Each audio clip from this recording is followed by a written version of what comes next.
Bienvenidos a Conversaciones Maestras, un espacio entre colegas para generar encuentros alrededor de la educación.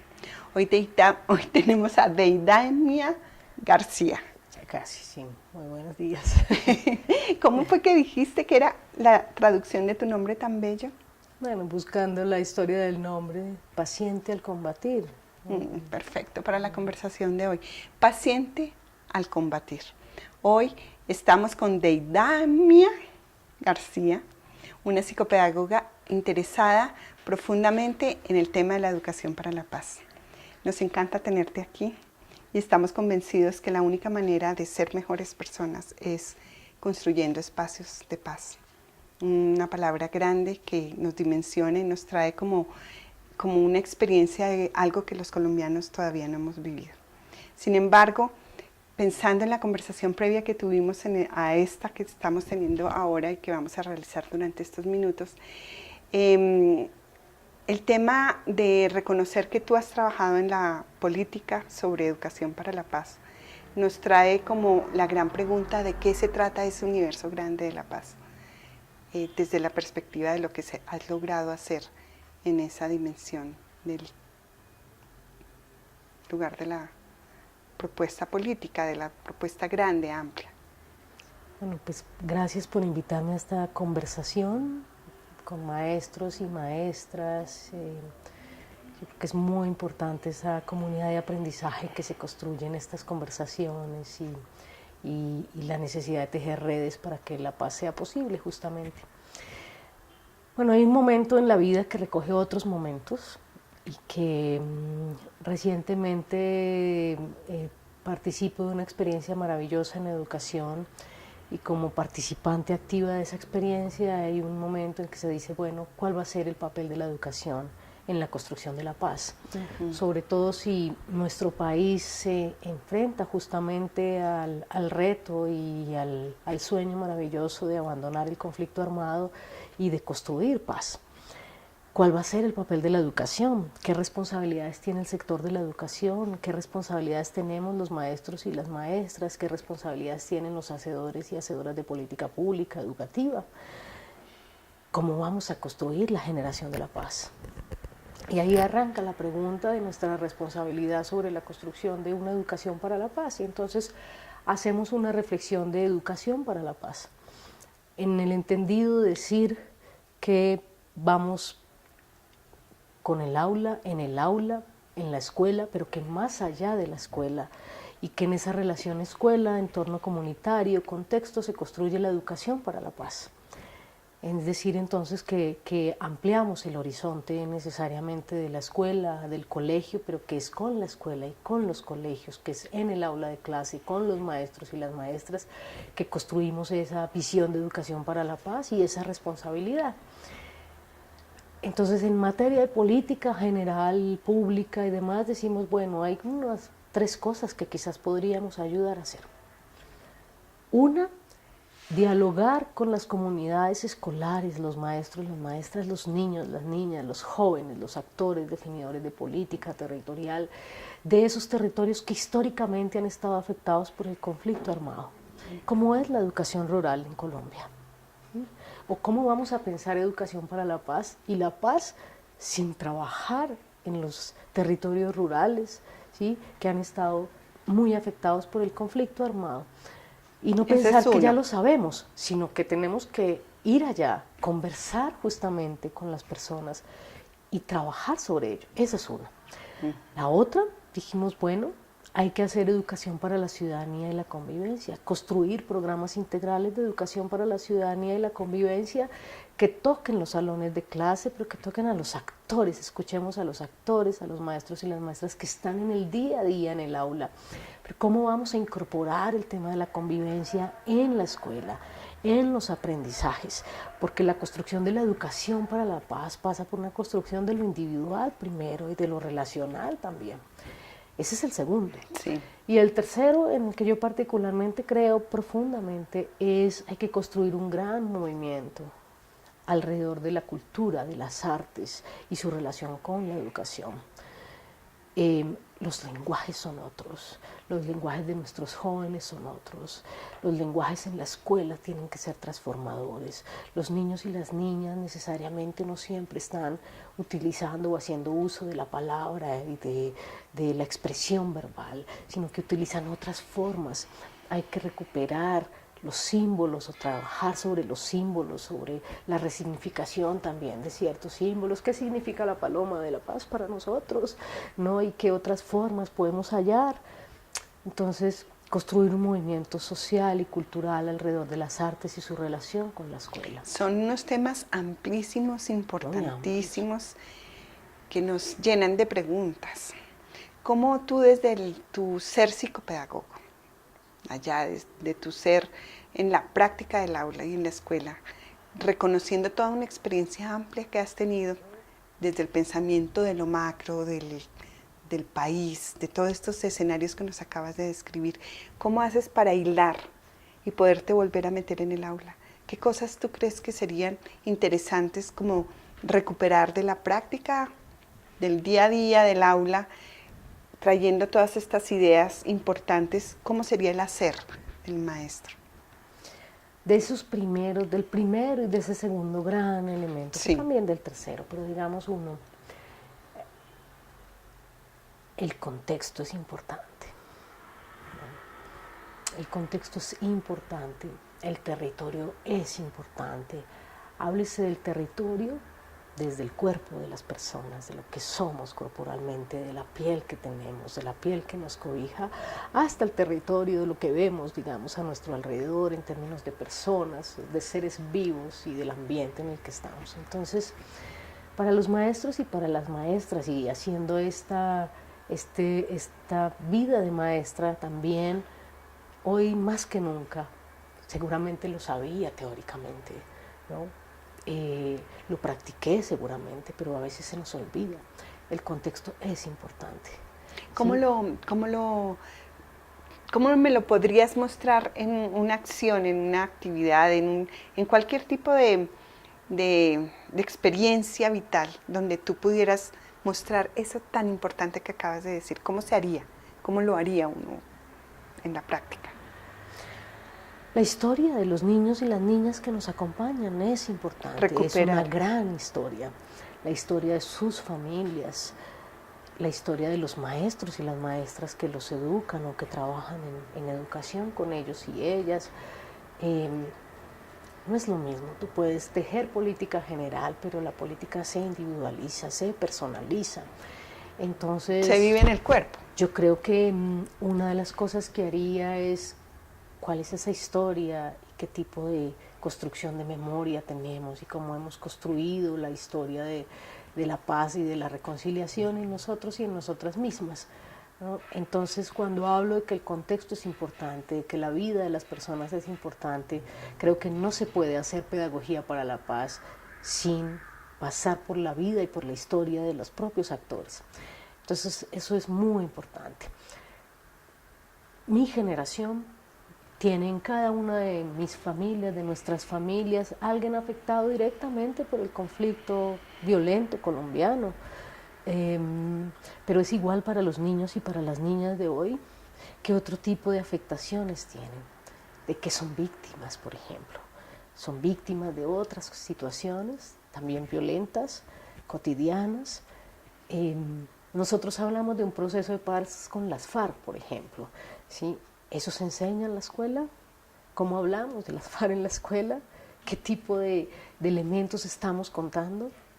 El profesor o la profesora es ante todo un ser humano, es un sujeto, ¿sí? Es una persona que está ejerciendo como docente, él o ella, pero que ante todo hay un ser humano allí. Entonces yo creo que eso es muy importante, ¿no? Eso es súper significativo. En educación para la ciudadanía, en llevarla al colegio, a la escuela, en trabajar programas integrales, decíamos, bueno, hay algunas cosas a considerar. Construir empoderamiento, ¿no? Hablamos necesariamente del poder, del poder y de las relaciones jerárquicas de poder, que también, sino de la capacidad de los seres humanos para transformar su realidad. hacer ver eso en los niños y en las niñas y en los maestros y en las maestras.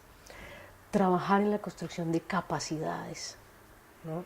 Y no necesariamente en las competencias, que ahí viene un gran debate. Para nosotros ha sido la construcción de capacidades, porque sobre eso se cierne, digamos, una noción de la capacidad del ser humano para transformar su realidad y de que tiene un poder interno transformador. Entonces nuestra tarea como maestros y maestras es encontrar en las conversaciones, en los diálogos y en la interacción, cuál es ese poder de nuestros niños y nuestras niñas para transformar su propia realidad, o para ayudar a transformar la realidad de los otros, o para transformar una realidad que consideramos en lo común y en lo colectivo que debe ser cambiada. O para transformarse ellos mismos, ¿no? Seguramente, es la primera transformación. En el afecto y el respeto por su propia existencia, ¿no? Es la primera transformación, entonces... Y en esa primera transformación yo creo que el maestro tendría una labor muy poderosa, porque si hay niños confiados en ellos mismos, seguros, ricos en el reconocimiento de una memoria que le es propia y de su contexto y de su vida, es probable que la convivencia entre ellos sea más amorosa, más tierna. No sé, ¿tú qué piensas de eso? Y sí, si eso es construcción de paz. Construir empoderamiento, es decir, ayudar a que el otro y uno mismo encuentre ese poder transformador.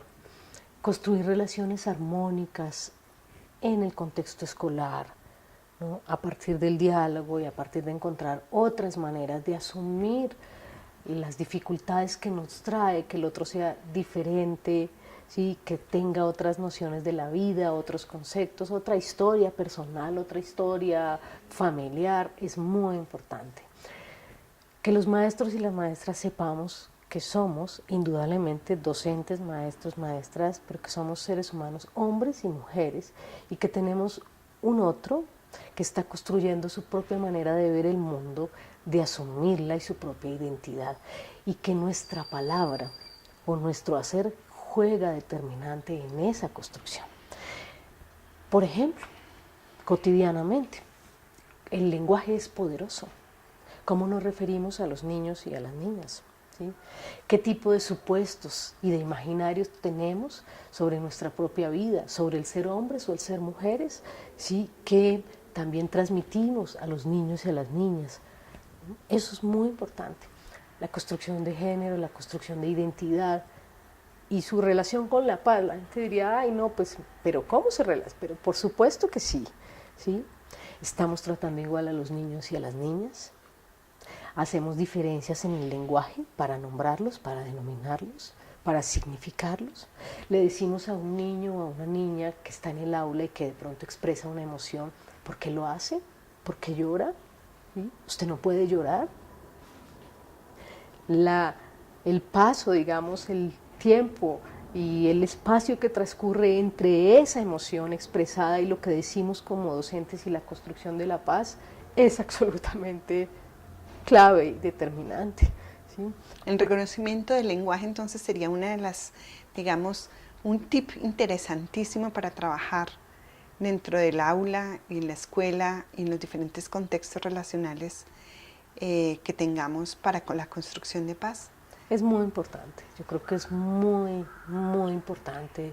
En el lenguaje vienen muchas construcciones sociales, históricas, culturales que hemos hecho, ¿no? Si tú eres una maestra, ¿cómo lo soy yo? Una mujer, ¿sí? ¿Qué tipo de mujer están viendo las niñas y los niños con los que estoy relacionándome a diario y cotidianamente en clase? Una mujer de las muchas que ellas pueden ser, distinta a su mamá, a su abuela, a sus tías, seguramente. Enseñar, ¿sí? Y trabajar en educación para la paz en el aula significa construir empoderamiento, mostrar que hay otras formas de ser, que no hay una única manera de ser, ¿sí? Y que por decidir ser de diferentes maneras y demás no tenemos por qué ser sujeto del hostigamiento, de la agresión o de la violencia de otros y otras, sino que incluso debíamos aprovechar esa diversidad y esa diferencia para crecer como personas y como colectivo en el salón de clase. Si tú eres un hombre o una mujer, ¿sí? Que todavía, por ejemplo, como maestro o como maestra, piensas que tus estudiantes, mujeres, no deben jugar fútbol, porque es una cosa exclusiva para los hombres y para los niños. O que un niño, ¿sí?, que se enfrenta, ¿sí?, a jugar con otro tipo de juguetes que no necesariamente son los que el mercado le ofrece, sino lo que él quiere jugar con una muñeca, ¿sí?, por ejemplo. Los imaginarios, ¿sí?, son cotidianos, están presentes en la escuela. Entonces, la idea es construir empoderamiento en términos de saber que eres capaz de transformar tu realidad personal y ayudar a transformar otras realidades. Y que el poder está en ti, el poder transformador y la capacidad. Construir relaciones armónicas, de trabajo colaborativo, cooperativo, ¿sí?, a partir de reconocer en el lenguaje y en la construcción de identidad, que es muy importante hacerlo y avanzar en ello. Y para los maestros y las maestras, pensar cómo incluimos en el currículo, por ejemplo, los aprendizajes de la ciudadanía. Si yo soy un maestro o una maestra de matemáticas, o si soy un maestro o una maestra de geografía, o si soy un maestro o una maestra de historia, a veces pensamos que lo emocional no tiene que ver con nosotros porque yo soy el de las matemáticas. O que la ciudadanía es una tarea del orientador escolar o del director de grupo o de la directora, y no. Casi que no debería existir un espacio que se llame la materia paz, sino que la paz debería estar metida, todo este tipo de conversaciones, de relaciones en todo el currículum, ¿no? Atravesarlo en todas las acciones, en todos los encuentros, en todos los espacios, como que hubiera una integralidad de la responsabilidad que tenemos en crear espacios de convivencia, de respeto, de empoderamiento, de reconocimiento de la diferencia, de todo lo que nos estás diciendo. Es casi que como una labor muy consciente de construcción de espacios nuevos. Cuando conversaba sobre la responsabilidad que tenemos los maestros y las maestras en construir una educación para la paz, es mírate desde tu responsabilidad, en el salón de clase, desde el área que trabajas. Eres un profesor o una profesora de educación física. Tienes la responsabilidad de trabajar sobre el cuerpo, el primer territorio de construcción de la paz de la persona, ¿sí? De incorporar temas de cuidado y autocuidado en esa práctica de todos los días de la educación física, por ejemplo, ¿sí? Además de que los niños y las niñas puedan dominar una práctica deportiva, ¿sí? Tienen la responsabilidad de trabajar sobre una práctica social y de la convivencia, y eso es muy importante. Entonces, a veces la tarea es darnos cuenta del papel y de la responsabilidad que tenemos en la construcción de pedagogía para la paz y de educación para la paz. Y al darse cuenta, será más fácil encontrar los vínculos entre eso que hacemos cotidianamente desde nuestra área de trabajo y lo que creeremos y deseamos como aprendizaje para nuestros estudiantes. ¿Tú qué sientes de la palabra coherencia? Es decir, si sentimos que queremos construir eso, ¿cómo si salgo de mi casa peleando con mi marido, con mis hijos y me voy de profesora a la clase, a dictar una clase y vengo con toda esa carga de guerra encima? ¿Cómo tú crees que podría ser también el trabajo del maestro frente a su propia historia, frente a su propia memoria, frente a su propia experiencia vital cotidiana? Dado que, de alguna manera, siento que reconociendo la responsabilidad como el primer nivel de trabajo para la posibilidad de, digamos, de gatillar toda una experiencia de paz, ¿cuál sería como el trabajo también inicial del maestro frente a esta nueva responsabilidad? ¿Cuál crees? Nos gusta, nos hace felices, digamos, nos da alegría ese contacto con los niños y con las niñas, con los jóvenes y demás, o sentimos frustración de hacerlo, ¿no? Hay una pregunta muy grande ahí y seguramente en lugar de resolverlo nos lo complejiza más. Pero los maestros y las maestras, quienes llegamos al ejercicio, digamos, de la docencia y demás, cómo fue nuestra decisión para llegar allí. Eso es muy importante, hay que mirarlo y hay que construirlo o deconstruirlo, depende de dónde estés. Sí, es como mirarse a sí mismo. Mirarse. Y mirar que más allá del poder que tenemos sobre un área específica del conocimiento, está nuestra presencia en el aula. Ya eso es muy importante. Es más, cuando yo hago hoy remembranza de quienes me acuerdo, de los maestros y las maestras que me acuerdo, a veces difícilmente puedo acordarme del aprendizaje concreto y demás, sino me acuerdo de su figura, de sus palabras, de su presencia, ¿sí? De lo significativo de su presencia en cierto momento de mi vida. Entonces los maestros y las maestras tenemos que mirar un poco eso. Uno, cómo nos enfrentamos, por ejemplo, a los temas de cuidado y autocuidado de nosotros mismos. Porque solo una persona de alguna manera sana, no quiere decir perfecta, un ángel, no lo hay. Una persona sana que hace una reflexión cotidiana sobre su cuerpo, sobre su mente, puede llegar a otros con esa, reflejando también eso. No quiere decir que no haya dolor, pero ser consciente de que nos duele, ser consciente de que nos afecta, ser consciente de que una reacción nuestra es importante. Divino, porque... Entonces nosotros en algún momento dijimos trabajar capacidades, por ejemplo, el sentido de la vida, el cuerpo y la naturaleza, el manejo de las emociones, poder decir cuando me siento rojo, el rojo me simboliza la rabia o qué sé yo, poder decir cuando me siento azul, estoy tranquilo, estoy tranquila. Los maestros, por ejemplo, enseñamos los colores, ¿no? Enseñamos las vocales, poder vincular eso con las emociones. Entonces, lo primero, yo creo que un maestro o una maestra es, soy un ser humano, ¿sí? Que tomó una decisión, qué tipo de elementos tuve para tomar esta decisión, ¿al hoy me hace feliz o no me hace feliz? Divino.